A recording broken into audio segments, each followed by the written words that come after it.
To change to the new filter, you're gonna first unplug your MAF sensor. Move that off to the side.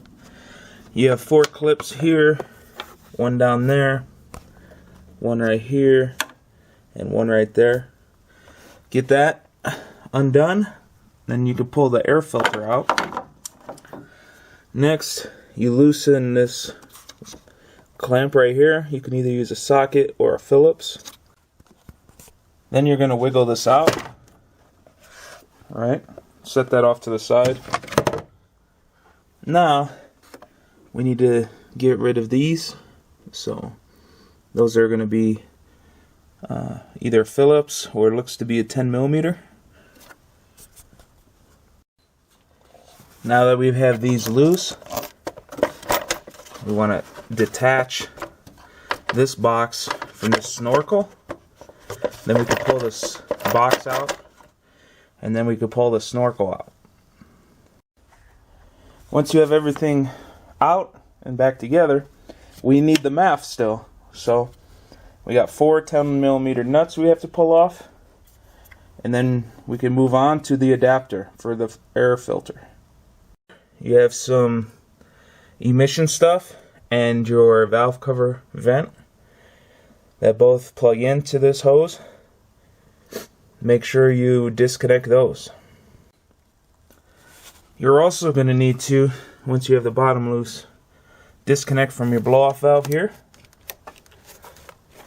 and then you can pull this whole piece out. So this is the K&N adapter, and it just slides over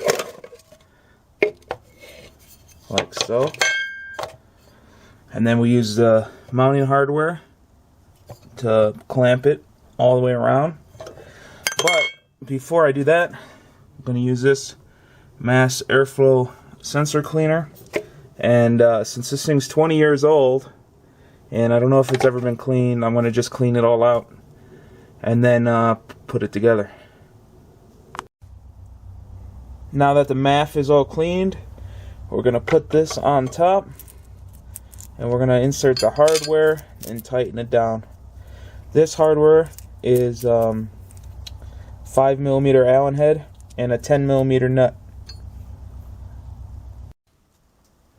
This is the replacement part number for the K&N 2G DSM cold air intake deal.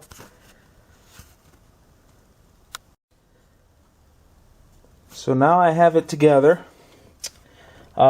This clamp is way too long.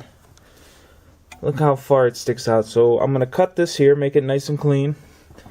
If you would have bought this kit brand new, like I did not, it has a bracket that goes down to these holes, and then it comes up to hold this filter from flopping around like this, because that's no good. So I'm going to make my own bracket and show you guys what it looks like. But the instructions for the K&N kit, you'll have that bracket, and it should be a solid mount. And then once you get this mounted, then you want to tighten here and anywhere else that's loose. That way there's no tension or pressure put on any of this stuff. So I had some of these laying around. They're straight. This was a bad bend, but that one fit good. Use a stock mounting spot, so now there's no excessive motion. There's plenty of flex there for when the motor moves. So this is going to be a nice install, because we have problems where people have this dangling and the filter rubs on something and puts a hole in the filter, and that's no good.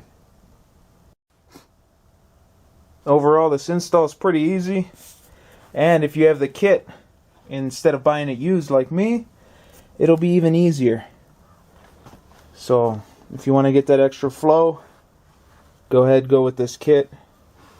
You'll be happy. Till next time, wrench on.